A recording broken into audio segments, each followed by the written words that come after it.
It's And like being a litigator. Eventually, maybe all you have to do is use your name. Right? yeah, yeah. Then I go, when I had thyroid cancer, I got to go back and do scans to make sure it hadn't come back but they took my thyroid out, right?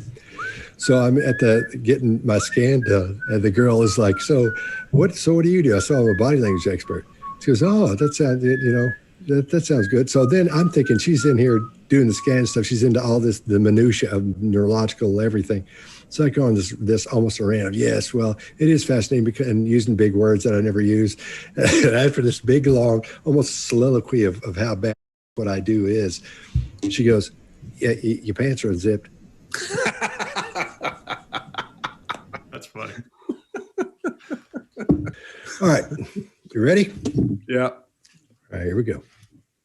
I'm Scott Rouse. I'm a body language expert and analyst, and I train law enforcement in the military in interrogation and body language. And I created the #1 online body language course, bodylanguagetactics.com, with Greg Hartley. Mark? I'm Mark Bowden. I'm an expert in human behavior and body language. I help people all over the world to stand out, win trust, and gain credibility every time they communicate, including some of the leaders of the G7. Chase. Hi, I'm Chase Hughes. I'm a behavior expert, did 20 years in the U.S. military, published a #1 best-selling book on influence, persuasion, and people reading, and I teach corporate America and the general public today. Greg? Greg Hartley. I'm a former Army interrogator, interrogation instructor, resistance to interrogation instructor, written 10 books on body language and behavior, put together this bodylanguagetactics.com course with Scott, and I spend most of my time on Wall Street and in corporate America. Excellent. All right. Well, today we're going to talk about somebody who every time we put a video out, we get at least, I don't know how many we get people saying, do Patsy Ramsey. Let's hear about the Ramseys. Talk about JonBenet. So we're going to do that today.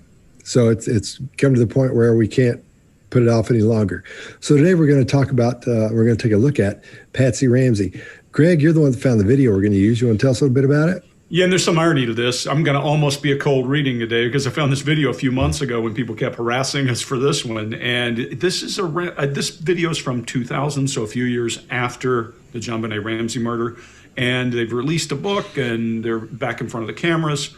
And I think it speaks for itself past that. This has become the hottest one we constantly get asked for. I honestly don't find it as interesting as other cases often, but when other people ask for it, I think it's good for us to all spend our time looking at this.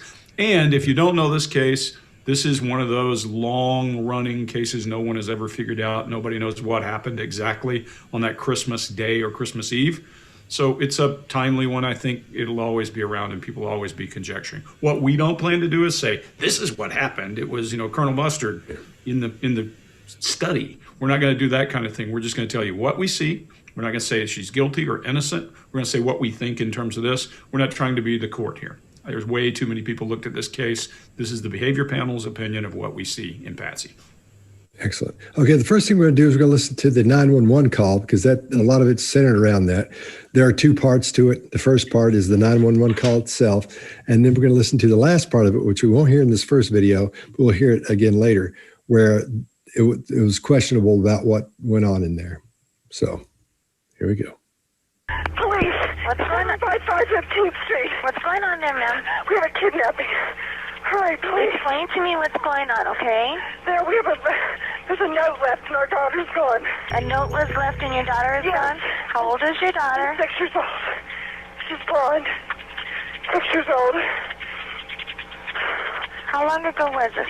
I don't know. I just found the note. And my daughter's gone. Does it say who took her? What? Does it say who took her?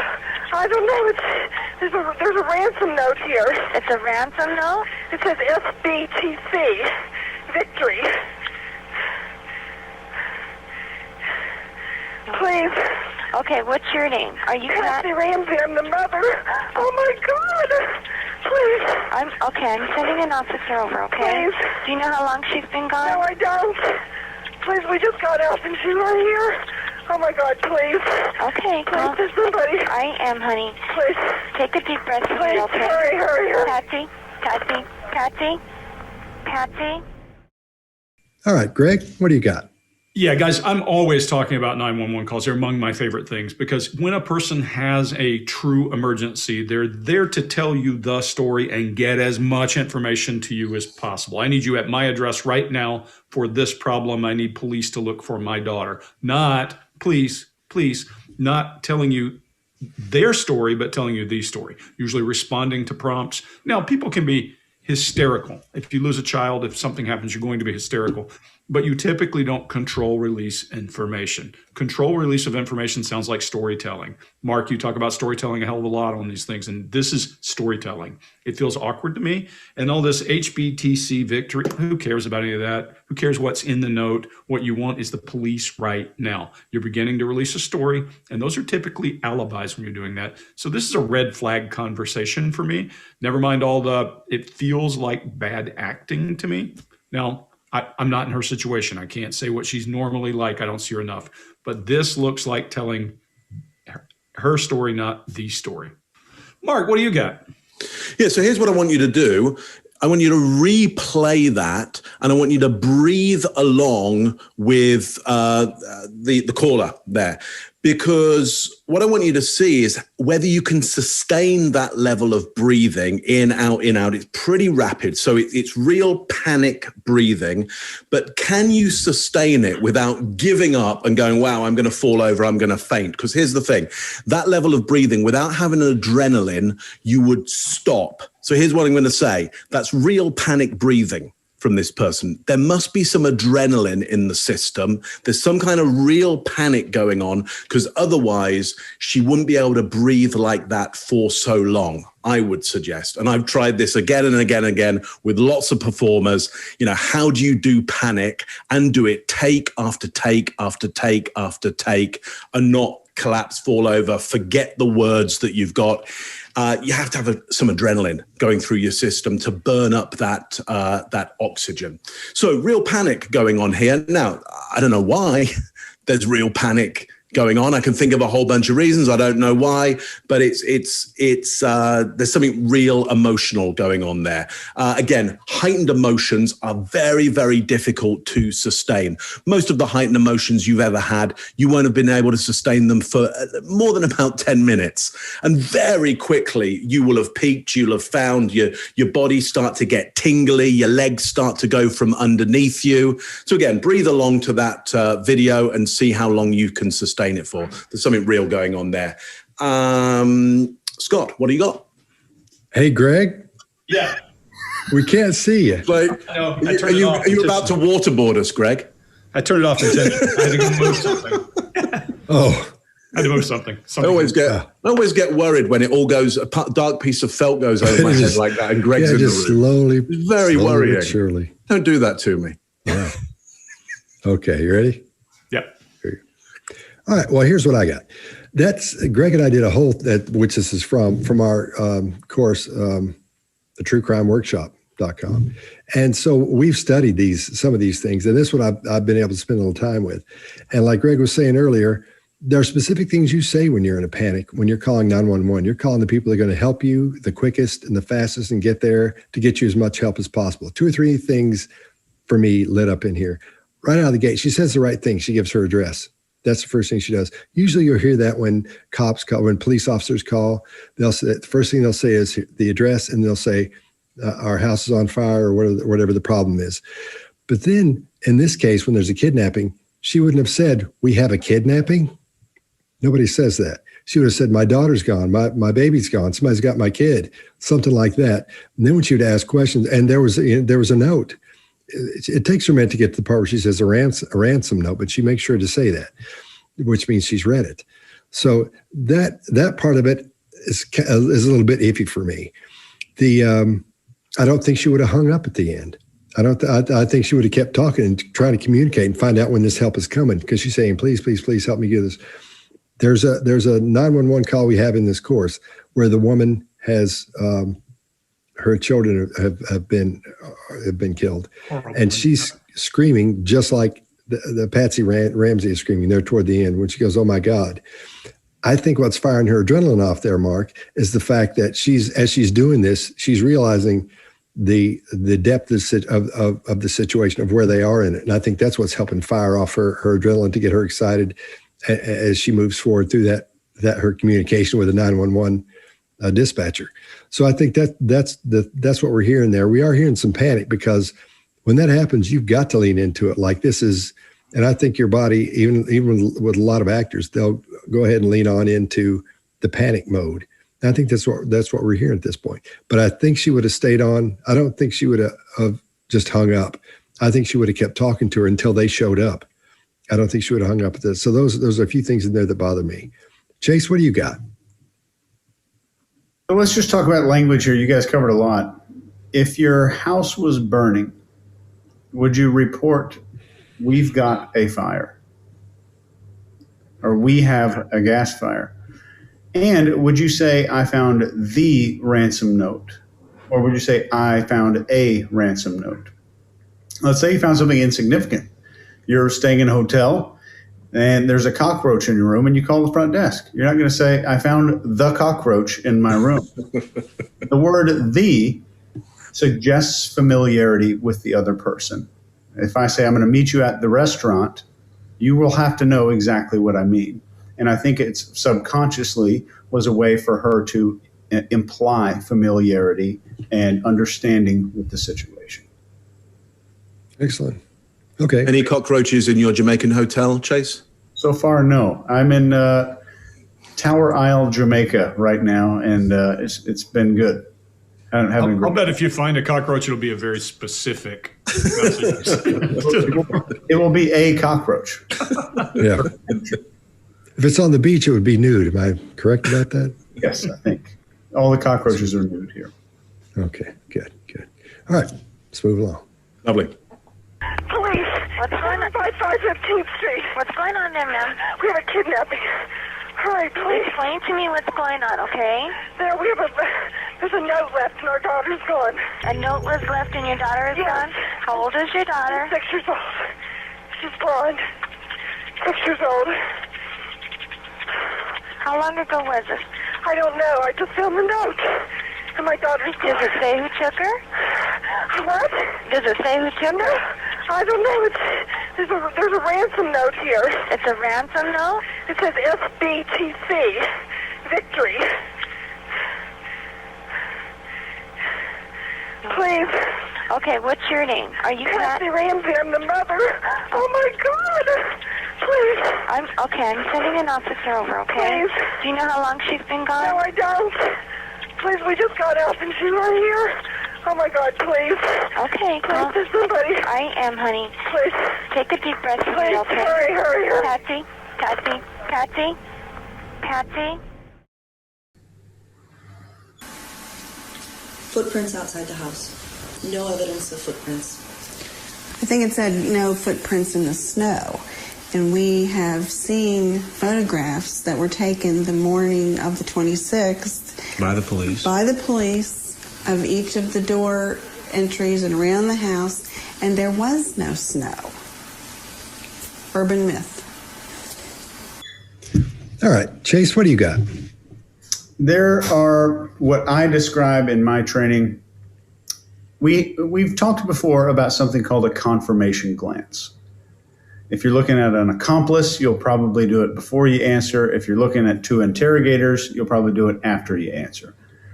But there are 5 ways you can look at someone that's with you in a conversation to gain something from that person. And they spell out the word crash. The first one is confirmation. It says, I want the other person to nod. The next is relief. Somebody speaks for us and we're glad that they took the opportunity. The next is approval. I'm requesting for the other person to nod or affirm what I'm doing.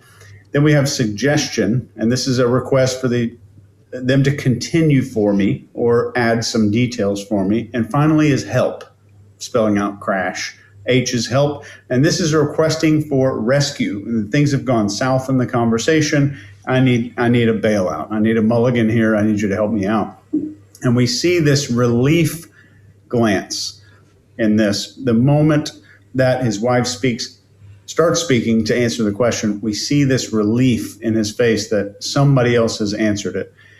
And I think it's interesting. There's a strong chin raise in this woman's face when she's saying by the police, and her statement is kind of showing a little indignation and welcoming a challenge. This is what we do when we want to challenge another primate and expose these vital organs.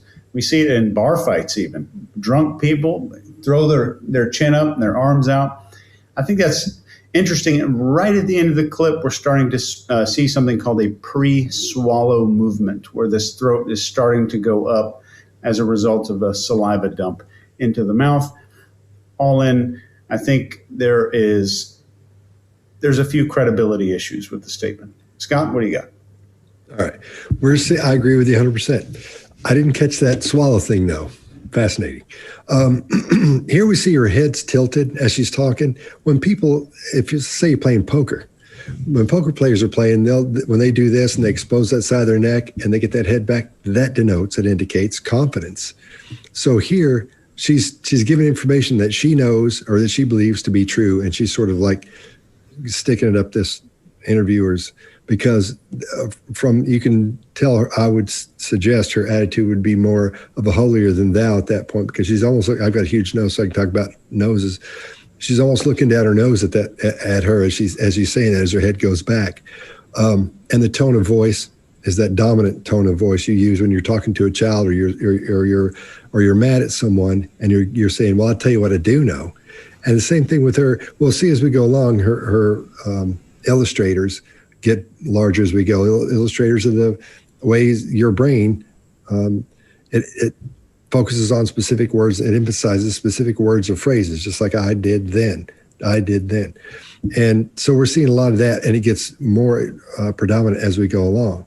But the longer it goes, the more into it she gets of being more dominant over this person. And we'll talk about some other things that I'm sure everybody's caught them as we go through this, where she's being that way as well. Mark?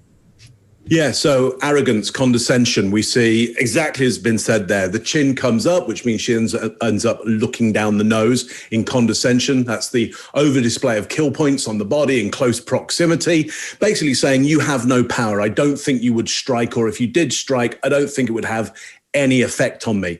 So she's wanting to display power at this point. I think that's because she's wanting to recontrol the story, their story. This is about them getting their story out. And so she uses this idea of how forceful she is. There was no snow.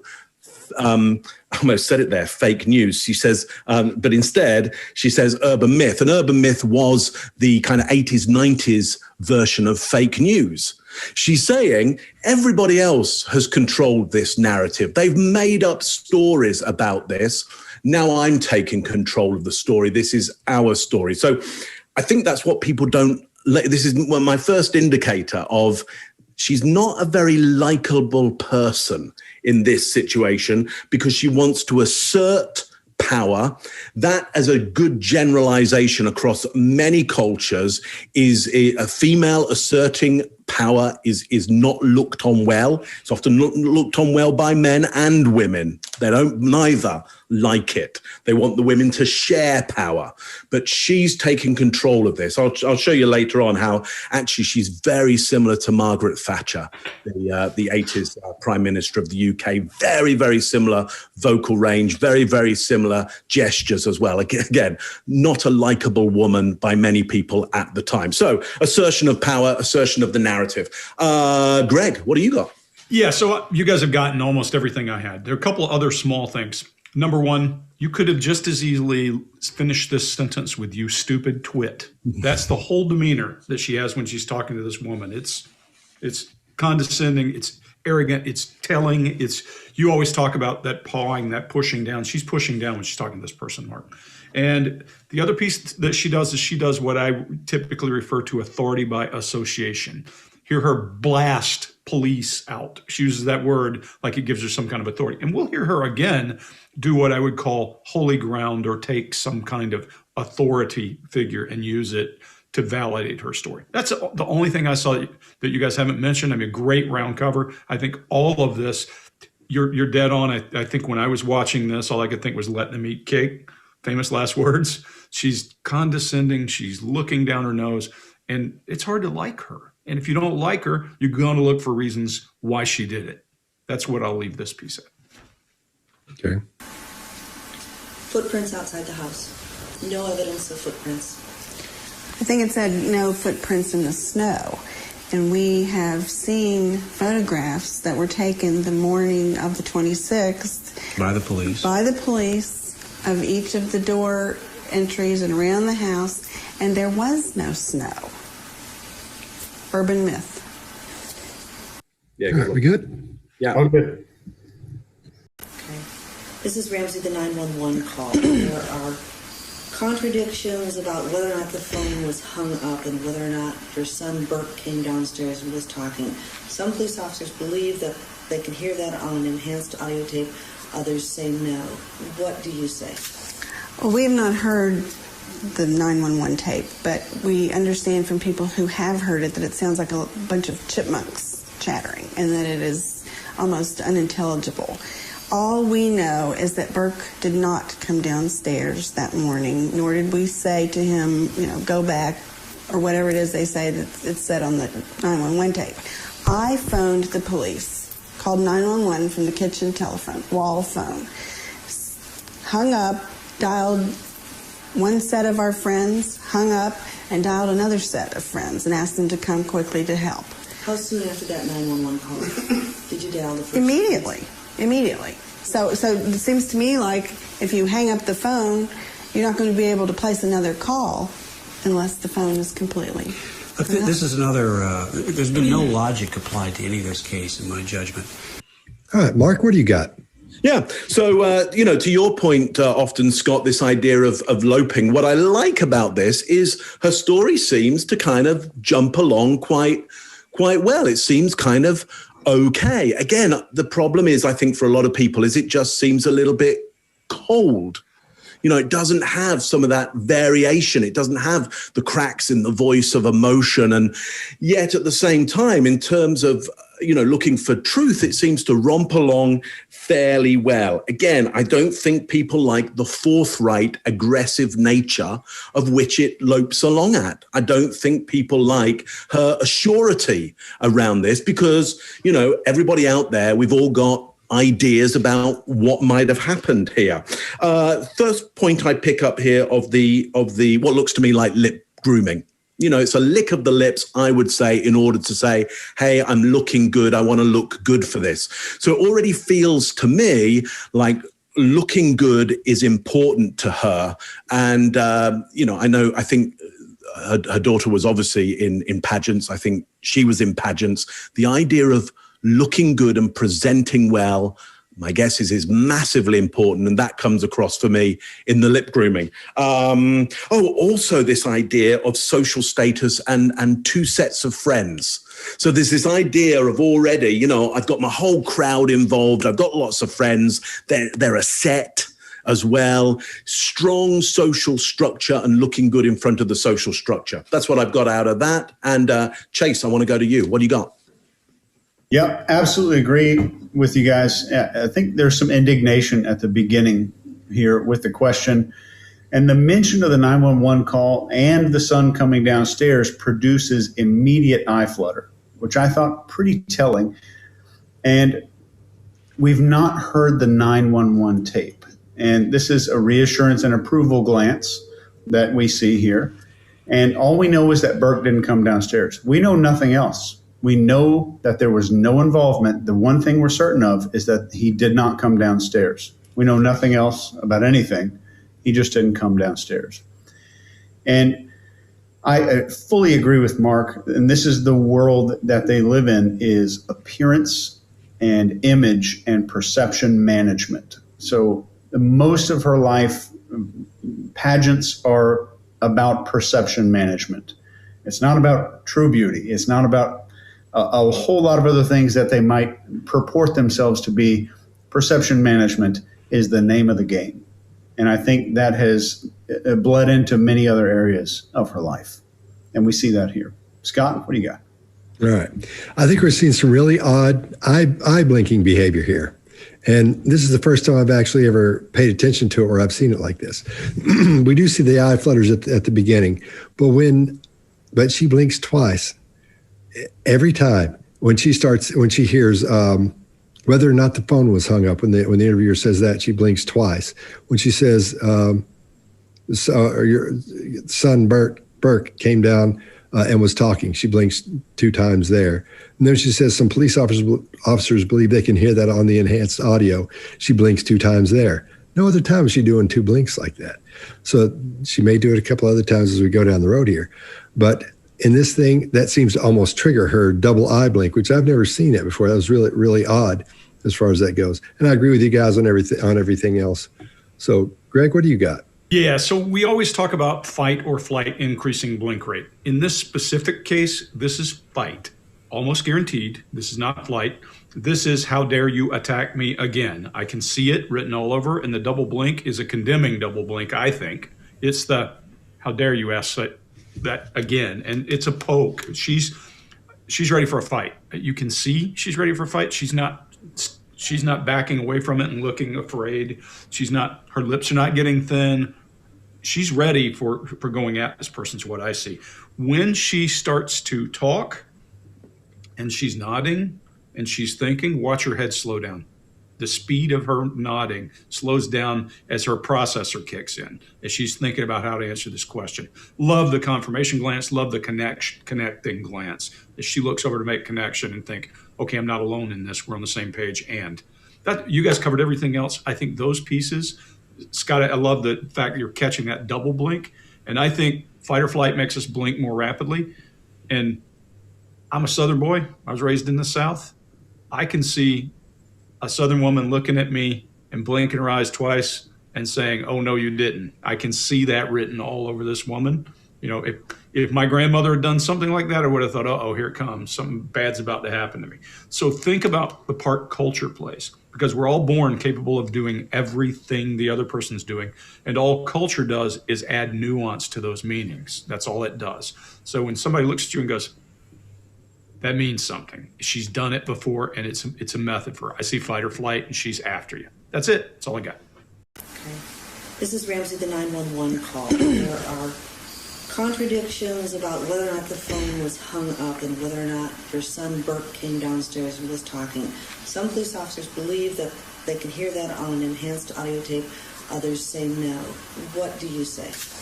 Well, we have not heard the 911 tape, but we understand from people who have heard it that it sounds like a bunch of chipmunks chattering and that it is almost unintelligible. All we know is that Burke did not come downstairs that morning, nor did we say to him, go back, or whatever it is they say that it's said on the 911 tape. I phoned the police, called 911 from the kitchen telephone, wall phone, hung up, dialed one set of our friends, hung up, and dialed another set of friends and asked them to come quickly to help. How soon after that 911 call did you dial the first? Immediately. So it seems to me like if you hang up the phone, you're not going to be able to place another call unless the phone is completely. Look, this is another, there's been no logic applied to any of this case in my judgment. Cool. All right, here we go. So what we'll do is this. We're going to play the last part of the 911 call. We're not going to comment on it. What we want you to do is you talk about it, and you tell us what you think is being said in this. Because it's really tough to make out. I'm hearing one thing, but I'm not really even sure what that is. So why don't we do that? We're just going to play this for you. We'll play it. It'll go through 3 times, and you'll listen to that, and then you write what you think it says in the comments.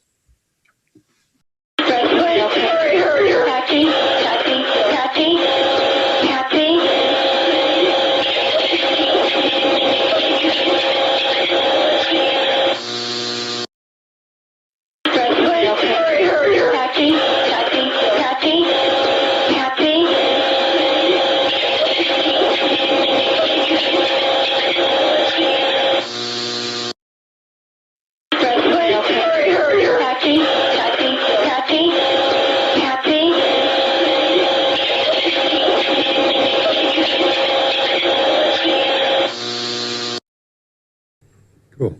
All right, here we go. Mrs. Ramsey, it's my understanding that the Colorado Bureau of Investigation took your handwriting samples to the Secret Service. Do you know the results of that test?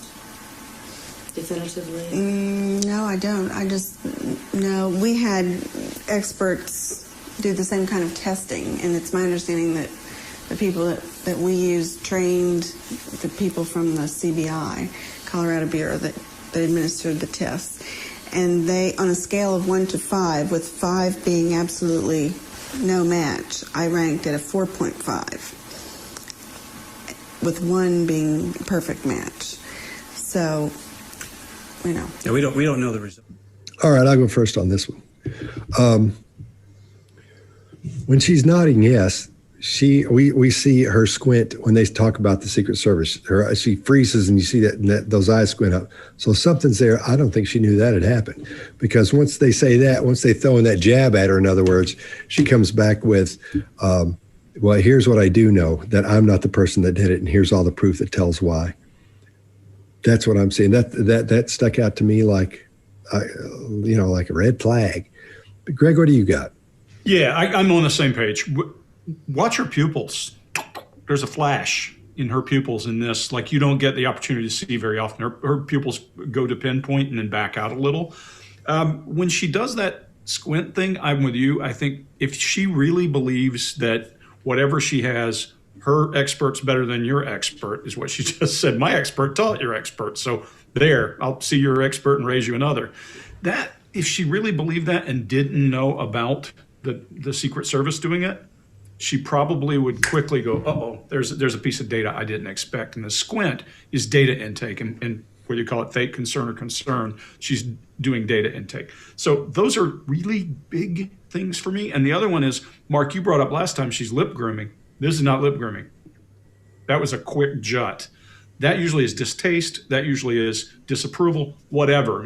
Desmond Morris said it's our first no. It's how we push a nipple away from our lips. And so it's rejection of an idea, rejection of that. It makes me want to talk to her more about the handwriting. And in fact, guys, if you really want to know about the handwriting, there are hours and hours and hours of stuff about her handwriting, about her talking to in a deposition about the handwriting. So you can go and dig into this for yourself and not just look at what we're doing in body language. Chase, what do you got? Let's keep in mind when they're talking about handwriting analysis, they're talking not about graphology, which is referred to sometimes as a pseudoscience. They're referring to the characteristic and nature of how letters are constructed and written and whether or not they match someone else, all the way down to pressure of the pen on the paper. Great call out. Yep. So right here, she starts out discrediting the evidence instead of making any kind of denial. Makes no denial, as a matter of fact, whatsoever. And she says, it's my understanding, and this is the first thing that any good lawyer is going to teach you to say during an interview. You always say, it's my understanding, and you can never be backed into any corner for the rest of your life. And I think that's just being used here. And I think it's interesting they would hire people to analyze their own handwriting to begin with. Mark? Yeah. So here's what we see again is this playoff of status there. Instantly goes to, as Greg was saying, my graphologist is better than your graphologist. My graphologist, trained your graphologist. So kind of almost the resume statement or resumes at dawn. It's a dueling match is going on immediately. And here's why I think this is important for our perception of her is it's very aloof and high status. And I think what we want to see as the public from her is sorrow and loss. And she doesn't give us any sorrow and loss. So I think what we need to do as a public kind of watching this is go, what am I really wanting from her? And if she isn't able to give it to me, might I be against her? Might it cause a bias in me? I think her aloofness here easily triggers us into a bias against her because she is a mother. And from a mother, we want to see continued sorrow and loss around this. That's all I've got. And I will bring up again as well this idea of the urban myth. And the idea that in urban myths, in mythology, you often get children going missing. It's a classic of mythology. And also infanticide, parents killing their kids as well. So again, as a public here, we are in this wonderful world of mythology of the most horrible crimes of parents killing kids or kids just going missing, being taken away by the fairies. So again, we've got to check in with ourselves around this and make sure that mythology isn't biasing us and that we can get to the real truth of what's going on here. Okay, let me leave it at that. Guys, this is going to be another McCann's for us. People are going to hate or love us because they made up their mind 1,000 years ago and all their evidence is right. Their expert's going to be better than our expert. They're going to say this expert said that. So we're going to see that too. This is a mess. None of us know what happened in this house. And, I always say, somebody says, well, she couldn't have killed her child because she's not a murderer. And my answer is murder is a crime of passion and people do stupid things. Mrs. Ramsey, it's my understanding that the Colorado Bureau of Investigation took your handwriting samples to the Secret Service. Do you know the results of that test? Definitively? No, I don't. I just know we had experts do the same kind of testing, and it's my understanding that the people that we use trained the people from the CBI, Colorado Bureau, that administered the tests. And they, on a scale of 1 to 5, with 5 being absolutely no match, I ranked at a 4.5, with 1 being a perfect match. So, Yeah, we don't know the result. And the ransom note was already written? I believe it was. I mean, it's very unusual for a ransom note to be this long. From what we understand from professionals we've talked with, that after someone commits such a crime as this, they, get the heck out of there. All right, Mark, what do you got? Yeah, so again, playing status, the idea of this is very unusual, this is very unique, this is very, very special. So again, this idea of the status coming forward.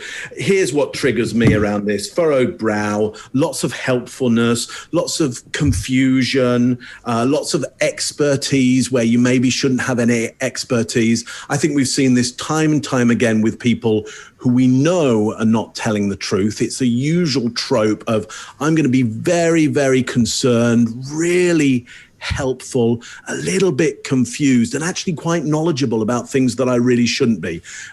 4 or 5 big red flags come up for me at this moment, probably the most concerning moment of all of these videos for me. Chase, what do you got? We have another great case of the missing perpetrator. Everyone here has talked to somebody who's done some stupid or bad stuff.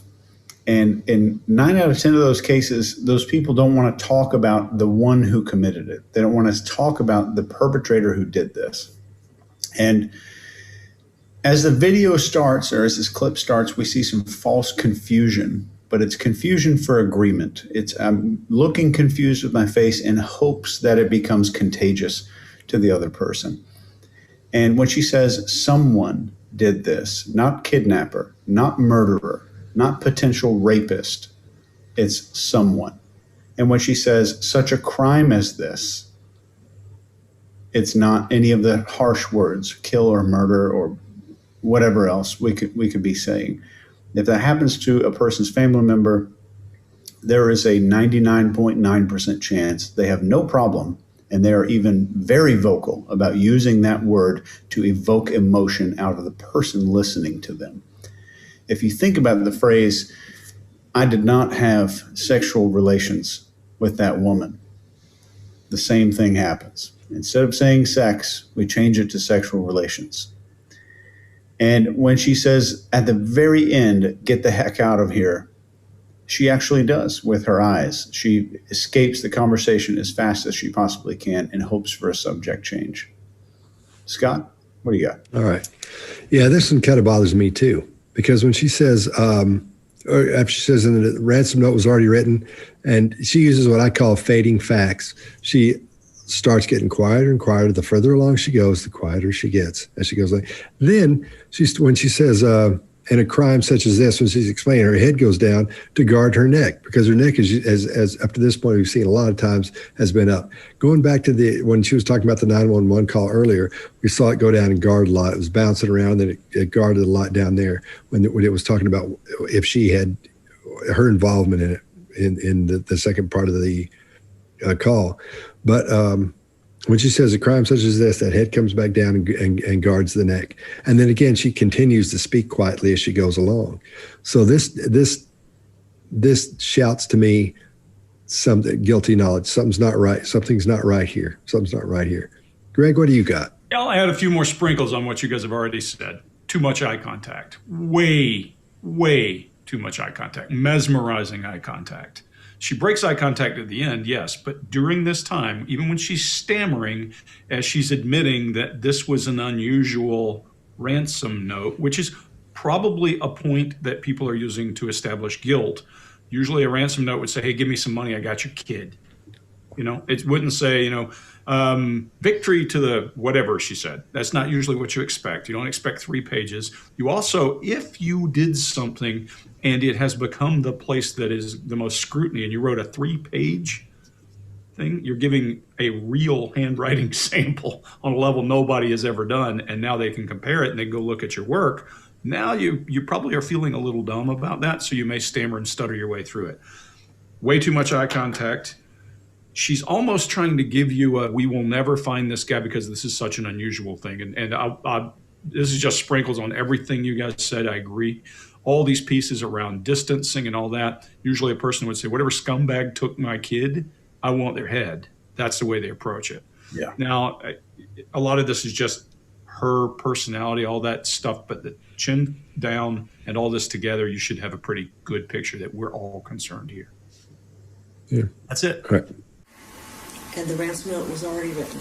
I believe it was. I mean, it's very unusual for a ransom note to be this long. From what we understand from professionals we've talked with, that after someone commits such a crime as this, they, get the heck out of there.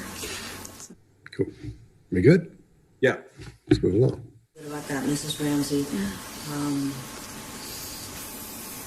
Your child's been killed brutally, and then someone writes out this ransom note. Why do you think that that's not feasible? Why do you think it was written before? Because I have been told by people who are experienced in this field that is usually the way it happens. I have no previous knowledge about these kind of things, but we have been in conversation and in We think about this every day. Every day. And we've sought out, the top people in the field that know about how the criminal mind works. And this is what we're going on. The profile that's in the book, all of that information is not from John and from me. This is from people that know what they're doing. All right. Chase, what do you got?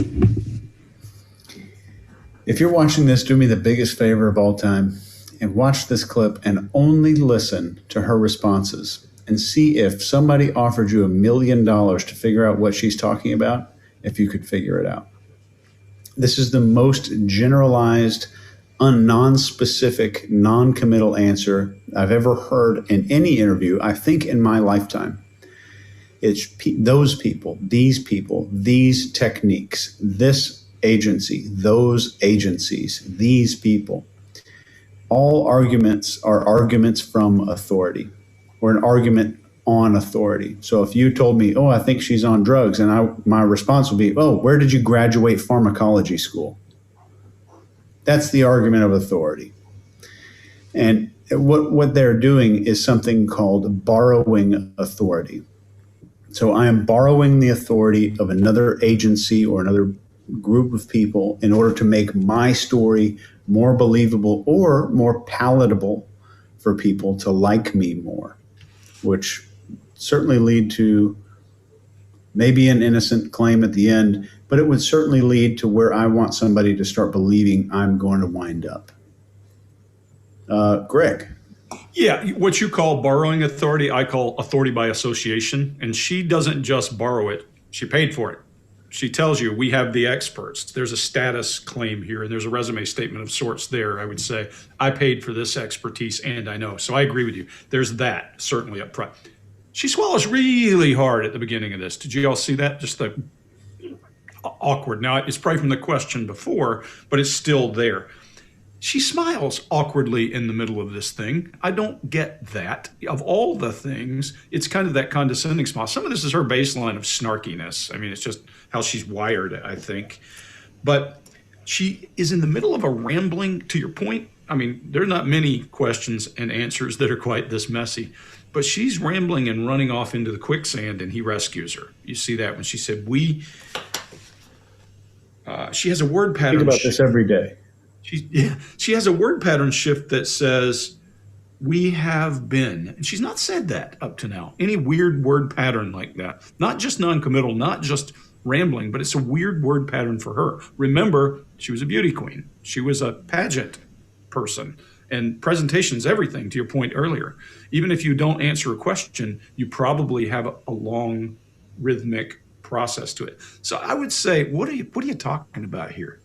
And I would probably be a little snarky back and push her a little bit and be critical. And I'd get what she's got. I guarantee you. She would go at me to tell me how dumb I am and go from there. So, Scott, what do you got? All right. Here we see the largest illustrators in the whole thing. And when she says, as she's going along, she illustrates almost every word she's saying. And it's like she's answering to a child for the fifth time, answering a question, and she's not going to answer it anymore. This is what people do when they're done, when they're finished with it. They're telling you they're finished with it. They say, I'm not, But the interesting thing here is, and I just caught this, was that big head dip when she says, we have no previous knowledge of this, but when she says we, her head goes, it dips almost like she's bowing to this interviewer. That lets me know she's done. At this point, it's saying this is the last you're getting about this right now, because her head goes low on that part of it, and then she starts again back in what she just set up with all this data that means, absolutely nothing when you sit down and try to write it out. But when you listen to it, it's just like huffing and puffing is all that is as you go along. There's nothing really there. It's there, but there's nothing there. It's just all smoke and mirrors at that point. But she's making sure she gets her point across. She's done with that question.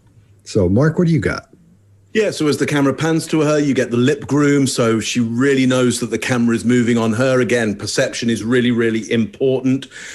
Condescending, lecturing tone, almost to a child, and that's what's eminently unlikable about her. I want you to take a look at some of Margaret Thatcher's interviews, because this is the most like Thatcher that she is.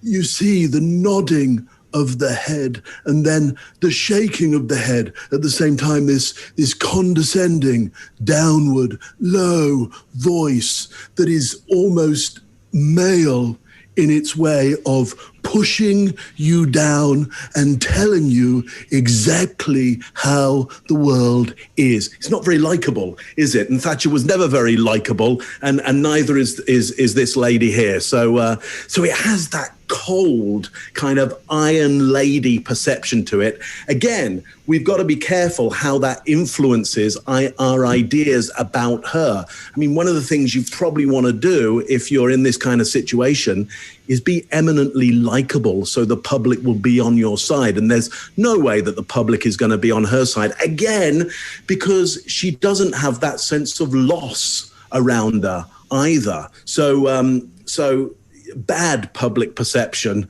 from somebody who is all about public perception. And I hope you liked my Thatcher impression there. Loved it. What about that, Mrs. Ramsey?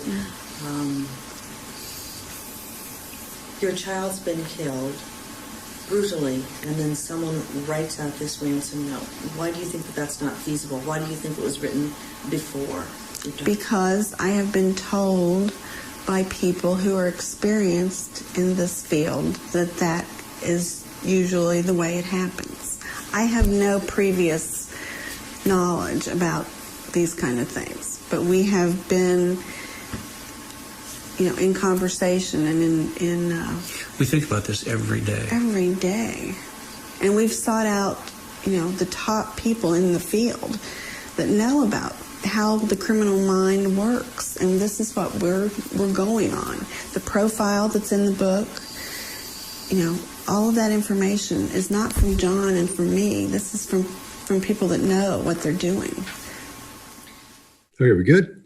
Yeah. All right. How is it that you are able to sit here and talk about the body in which your daughter? I have to kind of put it in a clinical perspective rather than emotionally when I can, to talk about it like this. We have a strong faith. All right, Greg, what do you got? Yeah, this one, the speech pattern shifts. She's almost childlike in her recall of what she should say. Now, here's the thing, guys. I'm also going to go with you, Mark. If one of us were being questioned, we're in trouble, because we would not be likable, because we would be informing and telling you how things are, and it's just in the way we're wired. She shifts here, and when they ask her, now if you ask me about bodies and that kind of thing in my past life, or Chase, well, we probably have a little more experience in that world than is normal. But when it's your own child, I'm going to tell you that seeing somebody else's body that I don't know probably wouldn't affect me nearly as much as someone I love. I've seen quite a few bodies in my life. And when you lose someone in your family, that is a devastating thing.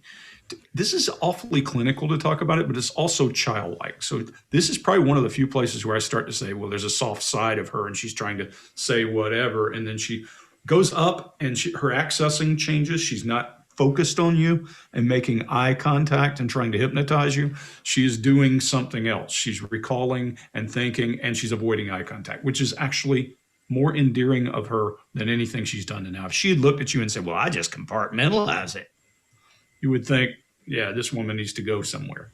So there's that. Chase, what do you got? I think they publicly announce that they're doing all this from a clinical perspective, which I think is them saying, this is why you're not seeing emotion. This is why you're not seeing our grief. That's the way that they can explain this. And some people might say, well, we're not seeing a lot of grief here because they're numb after this experience. It's an experience. We watched the McCanns, for example, and they were really numb.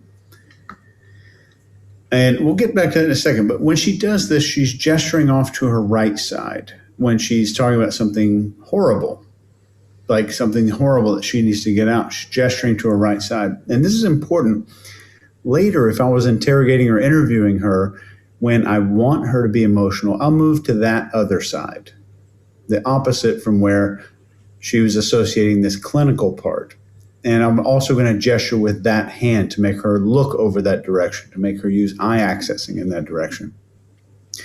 And when people say, oh, maybe they're numb, and that's the reason, they just don't show any emotion, there's a ton of emotion here. It's fear, social approval seeking, anger, and disagreement. We see a lot of it here. And people who are spent or empty on emotions are just numb after an experience like this. They're numb from all emotions, not just one. And I think this is an attempt to explain the lack of feeling about the issue. But when emotions are there, you're not numb to the experience. Mark? Yeah, so I totally agree, and I buy in from this video to her idea of compartmentalization. She's very clear about where she's placed it, and she seems to be clear to me about where the feelings are, and that she's not accessing those now. She's put it in a little package over here, and her eyes go all around the house to get from one to another. So I think she really is experiencing and truly has packaged up the story and the emotions in different places. But the important thing is it comes across very, very cold. And again, from a perception point of view, it doesn't work well for us. So she comes across as cold. That easily makes us feel like she is calculating and then inhuman. And at that point, we've dehumanized her. At that point, we can turn her into doing horrific crimes. I don't know whether she did or not, but all I'm saying is because of her behavior right now, it's easy for us to dehumanize her and make her the bad person. She could well be, maybe she isn't, but it's easy for us to put her there. So we got to be careful about that. Scott, what do you got? All right. I don't think she's thought about compartmentalizing anything up to this point. However, she has compartmentalized, like you said, Mark, everything. because this is years later, and she's been able to put everything in a box. I'm going to talk about this. This is what I talk about. I'm going to talk about this, and this is what I talk about. So when you get called to do a gig somewhere, all of us, you go do a keynote. What is it for? Oh, it's for the military. Okay, I know the things. I'm going to go deep. Here are the things I always cover on the deep stuff. Then I want to go talk to a dental assistants, and then it goes small. A lot of the same stuff, but you just don't go as deep on anything because you legally we can't. But you don't go as deep on anything.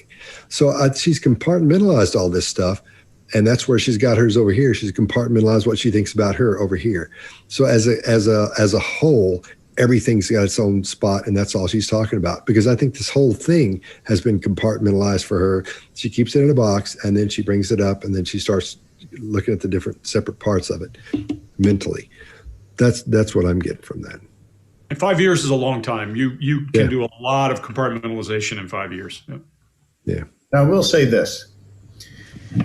The rule of thumb to go off of in compartmentalization, the more a person feels like what they did that they need to compartmentalize or what they witnessed was a result of doing something good or doing the right thing, the easier it is to branch off and scoot somewhere else.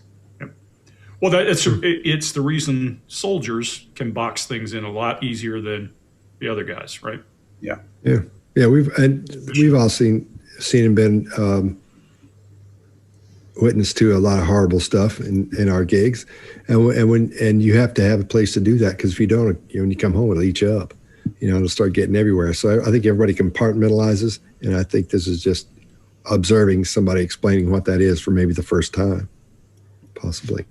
How is it that you are able to sit here and talk about the body and it's your daughter? I have to kind of put it in a clinical perspective rather than emotionally when I can, to talk about it like this. We have a strong faith. So, all right, we good? Yeah. This book, The Death of Innocence, your picture's on the cover.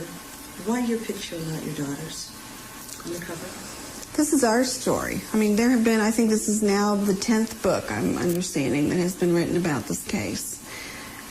We are the only ones that know what has happened to us since JonBenet's death. No one else. This is a story only we can tell. I was even a bit uncomfortable putting her picture on the back. All right, Chase, what do you got? Why would it be a story and not an ordeal, an experience, a trauma, our suffering, our history, our family? It's a story. I think that's an interesting choice of words there. And this offering of discomfort means nothing in terms of the question of true events. When he's talking about, I was actually uncomfortable to put this photo on the cover. And I think it's incredible to hear that it's our story, not her story. It's ours. And I just think that's an unusual choice of words. Maybe she's looping in JonBenet with the word ours. I won't claim to know that, but I will claim to know that she did not credit her daughter in the story at all directly. Scott? I agree completely. I think it's JonBenet's story, so that's what you'd be telling what happened. But maybe she's leaning toward the section of here's what we went through for her story, So maybe that's what she's talking about, was our story or whatever. But I think maybe she separated the child from this whole thing. I mean, it's all about the child, but she's not telling the story like you just said, Chase, of talking about the child at all. Greg, what do you got? Yeah, so this to me is her baseline. It's all about me. It's all about me. It's about us. You need to listen. This is our story. This is about us. Other people shouldn't be writing our story, is what I'm hearing. So, this is not, makes her not likable. And Mark, I don't think we can say enough times, doesn't mean she killed anybody. I do think when you are forthcoming, there's not a lot of smoke and mirrors and stuff about your kid dying.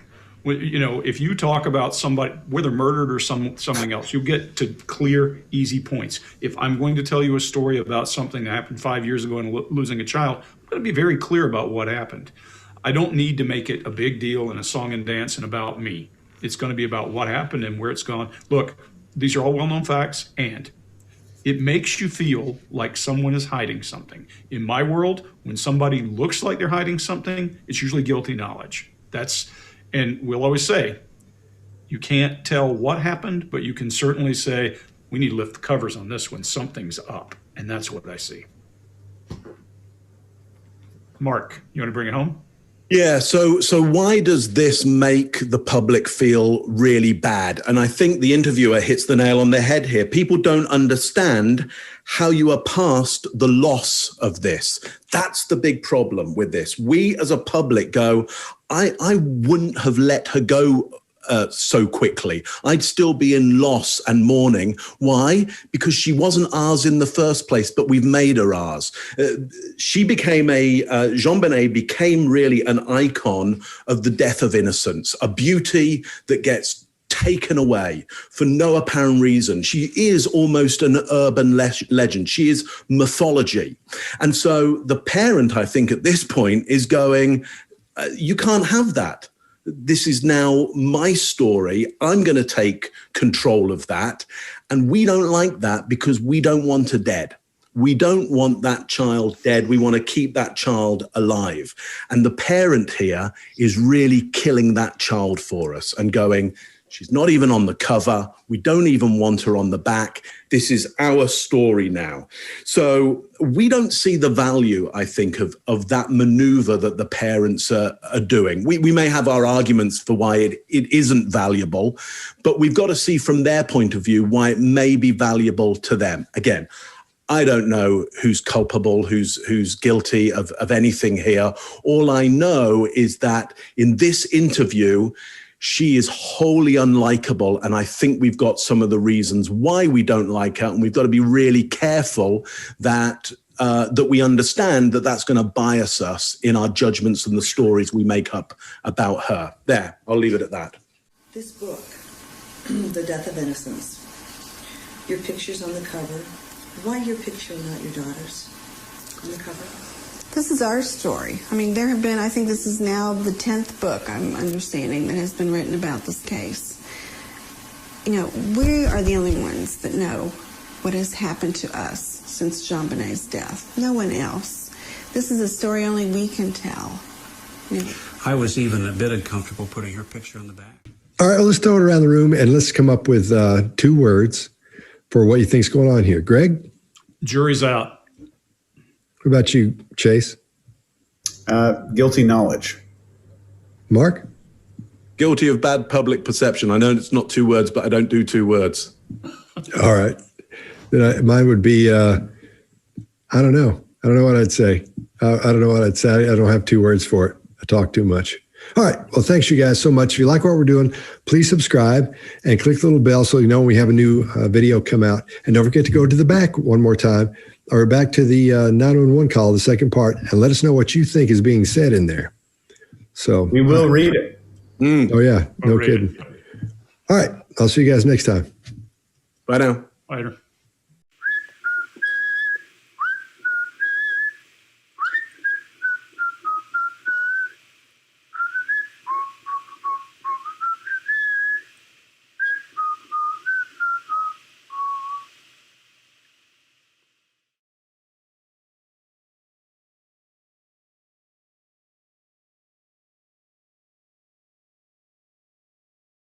Michelle, no van a hacer, no sé,